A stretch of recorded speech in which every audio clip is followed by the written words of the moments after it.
போகுது, இங்க மட்டும் இப்படி போகுதுன்னு நான் நினைக்கிறேன். சரிங்களா? அதனால இது வரைக்கும் வரைச்சிட்டு இப்படி எடுத்துக்குங்க.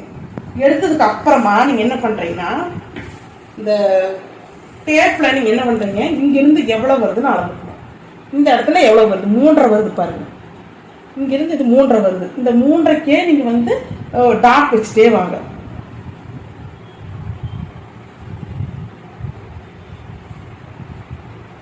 இப்படி டாட் வச்சுட்டே வந்தீங்கன்னா அவ்வளவுதான். இது ரவுண்டு கர்வ் வந்துச்சு. இங்க எவ்வளவு பாருங்க. இந்த இடத்துல கொஞ்சம் மேலேயே வச்சுக்கிறேங்க. இது 4.5க்கு. அப்போ நான் 4.5க்கு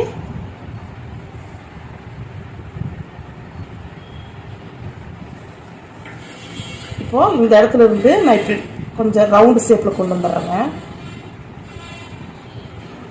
ஃப்ரெண்டுக்கு வித்தியாசம் தெரியுது, ஒரே மாதிரி இருக்காதுங்க. இது ஜாக்கெட். ஓகேங்களா?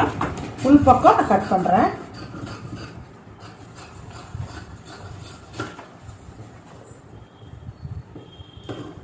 இப்போ நீங்க மற்றதுக்கு கேன்வாஸ் வைக்கிறதுக்குன்னு இந்த மாதிரி பேட்ச் ஒர்க் தைக்கிறவோ நீங்க என்ன ஆகுதுன்னா கேன்வாஸ் நல்லா வேஸ்ட் ஆகுமா.